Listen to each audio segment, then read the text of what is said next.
اور کام چور ہیں. میری ملازمہ کا تو ہر وقت دل بھاگنے کو ہی کرتا ہے. پچھلی دفعہ بھی میں نے اس کو یہ دیا تھا اور وہ دیا تھا، اور لیکن وہ کبھی بھی دل لگا کے کام نہیں کرتی. ہمارے یہ انداز ہوتے ہیں، لیکن رسول اللہ صلی اللہ علیہ وسلم کے انداز میں نے آپ کو بتائے. انہیں وہ کھلاؤ جو خود کھاتے ہو، وہ پہناؤ جو خود پہنتے ہو، انہیں دن میں 70 دفعہ معاف کرو، اور ان سے کبھی کبھی یہ بھی پوچھ لیا کرو کہ تمہیں کوئی حاجت ہے. ہم نے کبھی اپنے ملازم سے یہ پوچھا تمہاری کوئی حاجت ہے؟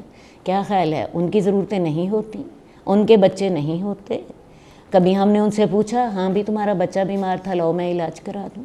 تمہارا بچہ اسکول نہیں پڑھتا، میں اسے اسکول داخل کروا دیتی ہوں، میں اس کی فیسیں دے دیتی ہوں. یا تمہاری بچی کی شادی ہو رہی ہے، میں اس میں تمہارے ساتھ یہ ہاتھ بٹا دیتی ہوں. بعض لوگ کرتے ہیں، اس بات کو میں مانتی ہوں، لیکن اس کا انداز کیا ہوتا ہے؟ بڑا تھوڑا سا. اپنی بیٹی کی شادی پہ 20 لاکھ لگائیں گے تو ملازم کو 5,000 دے کے سمجھیں گے جی میں نے بہت کمال کر دیا. وہ بھی انسان ہیں، ہمارے معاشرے میں رہتے ہیں، ان کی بھی ضرورتیں ہیں، وہ بیمار بھی ہوتے ہیں، انہیں گرمی بھی لگتی ہے، وہ تھک بھی جاتے ہیں. کبھی ہمیں یہ خیال آیا کہ آج گھر میں کام زیادہ تھا، وہ تھک گئی ہوگی؟ یہ تو ہم ضرور کہہ لیتے ہیں آج میرے گھر میں دعوت ہے، تو جب تک سارے مہمان نہ چلے جائیں تم نے تب تک نہیں جانا، سارا کام ختم کر کے جانا ہے. کبھی ہم نے یہ بھی سوچا کہ اس کے گھر میں بھی کبھی مہمان آئے ہوں گے اور ہم اسے کہیں کہ جاؤ بھیا آج تم آدھا گھنٹہ پہلے چھٹی کر لو، آج تم چھٹی کر لینا، تمہارے گھر بیٹی کے سسرال والوں نے آنا ہے، تم آج نہ آنا، میں اپنا کام خود کر لوں گی. بات ہے وہ انسان ہیں، انہیں انسان سمجھیے.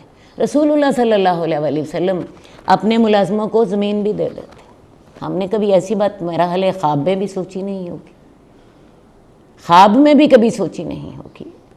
اور زمین بھی کیسی دیتے ہیں؟ جیسی حضرت ابو بکر کو عطا فرما رہے ہیں. کیا خیال ہے پھر ان کے ملازم اور ان کے خادم آپ پر جان کیوں نہ قربان کریں؟ بات سمجھ آ رہی ہے؟ قصور کس کا ہے؟ غلطی کس کی ہے؟ ہمارے رویوں کی، ہماری سوچ کی. آئیے ایک اور مثال دیتی ہوں آپ کو.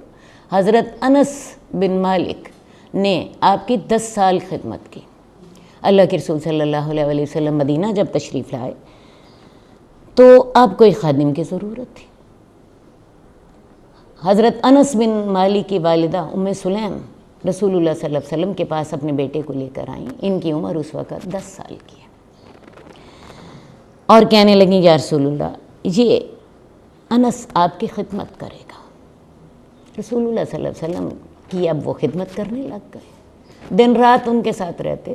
10 سال جب تک آپ مدینہ میں زندہ رہے حضرت انس آپ کی خدمت کرتے رہے. رسول اللہ صلی اللہ علیہ وسلم نے حضرت انس کے لیے دعا بھی کی، اللہ تعالیٰ اس کا مال زیادہ کرتے، اس کی اولاد زیادہ کرتے، اور جو تو اس کو عطا کرے اس میں اس کو برکت عطا فرما. اور حضرت انس خود فرماتے ہیں کہ اللہ تعالیٰ نے مجھے اتنا مال دیا کہ انصار میں سب سے زیادہ مال والا ہوں، اور میری نسل میں سے اس وقت تک 100 بچے ہو چکے ہیں. اور رسول اللہ صلی اللہ علیہ وسلم نے حضرت انس کے لیے دعا کی، اللہ اس کا مال زیادہ کر دے، اس کی اولاد زیادہ کر دے، اور جو تو اسے عطا کرے اس میں برکت عطا فرما. حضرت انس رضی اللہ تعالیٰ عنہ فرماتے ہیں کہ انصار میں سب سے زیادہ مالدار ہوں، اور میری نسل میں 100 سے زیادہ بچے ہو چکے ہیں. یعنی انہوں نے اپنی آخری عمر میں یہ بات بتائی، اور آخرت میں مجھے تیسری دعا کی قبول ہونے کی امید ہے. حضرت انس کے ساتھ اب رسول اللہ صلی اللہ علیہ وسلم کا رویہ کیا تھا، یہ بھی ایک حدیث میں موجود ہے. حضرت انس خود فرماتے ہیں، کہتے ہیں میں نے اللہ کے رسول کی 10 سال خدمت کی. اللہ کے رسول نے مجھے کبھی اف تک نہیں کہا، مجھے کبھی یہ نہیں کہا تم نے یہ کام کیوں کیا اور یہ تم نے کام کیوں نہیں کیا. میں نے جب یہ حدیث پڑھی تو میں سوچ میں پڑ گئی، یا اللہ ہم تو ایک دن بھی ایسا نہیں گزارتے جس میں ملازم کو ڈانٹا نہ ہو، اور یہاں پہ 10 سال ایسے گزر رہے ہیں کہ حضرت انس بن مالک کہتے ہیں کہ اللہ کے رسول نے مجھے کبھی اف تک نہیں کہا. اور مجھے کبھی یہ نہیں کہا تم نے یہ کام کیا یا تم نے یہ کام نہیں کیا۔ کمال کس کا ہے؟ رسول اللہ صلی اللہ علیہ وآلہ وسلم کے رویے کا، رسول اللہ صلی اللہ علیہ وسلم کی محبت کا۔ حضرت انس کہتے ہیں کہ گھر والے بعض اوقات مجھے کسی بات پر کچھ کہہ دیتے تو اللہ کے رسول فرماتے اسے کچھ نہ کہو، یہ کام تو ایسے ہی ہونا تھا۔ مثال کے طور پہ کوئی برتن ٹوٹ جاتا، کوئی غلطی ہو جاتی تو اللہ کے رسول صلی اللہ علیہ وسلم گھر والوں سے کہتے اسے کچھ نہ کہو، ایسا تو ہونا ہی تھا، ہو گیا۔ مراد کیا ہے؟ انس کو کچھ نہ کہو۔ تو حضرت انس یہ جو گواہی دے رہے ہیں کہ میں نے رسول اللہ صلی اللہ علیہ وسلم کی 10 سال خدمت کی، اللہ کے رسول صلی اللہ علیہ وسلم نے مجھے ایک دفعہ ایسا نہیں کہا کہ تم نے یہ کام کیوں کیا اور یہ تم نے کام کیوں نہیں کیا۔ ذرا سوچیں اس بات کو۔ ہم اپنے ملازم کے ساتھ 10 گھنٹے ایسے گزار سکتے ہیں؟ 10 سال تو بڑی دور کی بات ہے، اور یہ پھر جو 10 سال ہیں کوئی بڑا میچور آدمی نہیں ہے۔ حضرت انس 10 سال کے بچے ہیں، بچہ ہی ہوتا ہے، لیکن وہ گواہی خود دے رہے ہیں اور پھر کہتے ہیں ایک دفعہ ایسا ہوا کہ رسول اللہ صلی اللہ علیہ وسلم نے مجھے ایک کام کہا اور میں نے انہیں کہہ دیا میں نہیں کروں گا، اور میں سمجھتی ہوں یہ بھی ان کا بچپنا ہی تھا۔ میں نے ان سے کہہ دیا میں نہیں کروں گا، لیکن میرے دل میں تھا میں کروں گا، میں وہ کام کرنے چلا گیا۔ راستے میں ایک جگہ بچے کھیل رہے تھے، ہوا کیا کہ میں بچوں کا کھیل دیکھنے میں مصروف ہو گیا۔ شاید اسی بات کا اثر ہو جو یہ کہہ کر آئے تھے کہ میں نہیں کروں گا۔ بہرحال وہ بچوں کا کھیل دیکھنے میں مصروف ہو گیا۔ اب رسول اللہ صلی اللہ علیہ وسلم کو چونکہ کہہ کر آئے تھے کہ میں کام نہیں کروں گا، اللہ کے رسول ان کے پیچھے نکلے۔ اب پیچھے نکلے ہیں ان کو تلاش کرنے کے لیے۔ اللہ کے رسول صلی اللہ علیہ وسلم نے دیکھا ایک جگہ بچے کھیل رہے ہیں اور وہاں پہ حضرت انس کھڑے ہیں۔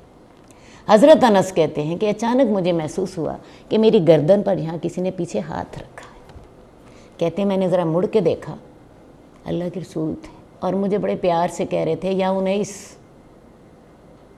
بجائے غصے کے مجھے بڑے پیار سے کہہ رہے ہیں یا انیس، اے چھوٹے سے انس۔ کہتے ہیں میں نے اسی وقت کہا یا رسول اللہ میں بھی چاہ رہا ہوں۔ کہتے ہیں بس اس ایک واقعے کے علاوہ مجھے اور کوئی واقعہ یاد نہیں۔ ذرا سوچیں، اسی وقت سوچیں اور خود نہ سوچیں بلکہ دوسروں کو یہ بات بتائیے۔ یہ ہے رویہ خادموں کے ساتھ۔ ہم اس پر پورے اتر سکتے ہیں۔ رسول اللہ صلی اللہ علیہ وآلہ وسلم ہر ایک کے خیر خواہ تھے، اور اس خیر خواہی میں آپ کے اولاد، آپ کے گھر میں آپ کے خادم، تمام آپ کے اس خیر خواہی میں شامل ہوتے تھے۔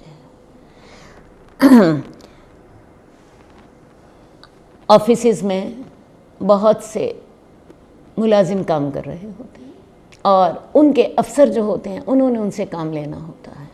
ان کے لیے بھی ان ہدایات میں بہت سی رہنمائی موجود ہے۔ ہمارے ہاں انگریز کا پروٹوکول کا کلچر موجود ہے جس میں ماتحتوں کو شاید انسان ہی نہیں سمجھا جاتا، ان کی عزت نفس کا کوئی خیال نہیں کرتا، ان کے اوپر کام کا بوجھ ڈالنے میں کوئی آر نہیں سمجھتا۔ تو وہ بھی انسان ہیں، اللہ تعالیٰ نے کسی کو بڑا بنا دیا، کسی کو چھوٹا بنا دیا۔ ان ہدایات کی روشنی میں ہمیں اپنے تعلقات پر نظر ثانی کرنی ہے۔ زید بن حارثہ کے بارے میں ہم آپ کو پہلے بتا چکے ہیں کہ زید بن حارثہ بھی گھر کے افراد میں سے ہیں، اور رسول اللہ صلی اللہ علیہ وسلم ان سے اور ان کے اولاد سے اتنی محبت کرتے ہیں جیسے اپنے بچوں سے محبت کرتے ہیں۔ اصل جو بات سمجھ آتی ہے وہ یہی ہے، اپنا دل کھلا کر لیں، اپنے سوچنے کا انداز تبدیل کر لیں، سوچنے کا انداز تبدیل کریں، اپنا دل کھلا کریں، انشاءاللہ تعالی معاملے آسان ہوتے چلے جائیں گے۔ اصل بات ہے اپنا مائنڈ سیٹ بدلنے کی۔ ہمارے معاشرے میں یہ رویے اتنے زیادہ پختہ ہو چکے ہیں کہ یہ میری باتیں آپ کو عجیب لگ رہی ہوں گی، لیکن میں ہر بات کا آپ کو حوالے کے ساتھ بات کروں گی۔ حوالے کے ساتھ میں نے بات کی ہے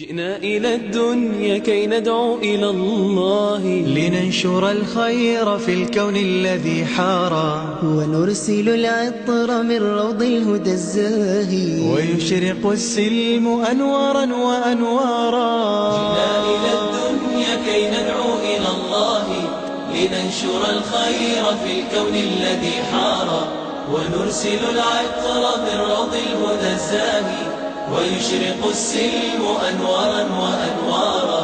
الله الله الله أكبر، الله الله الله أكبر.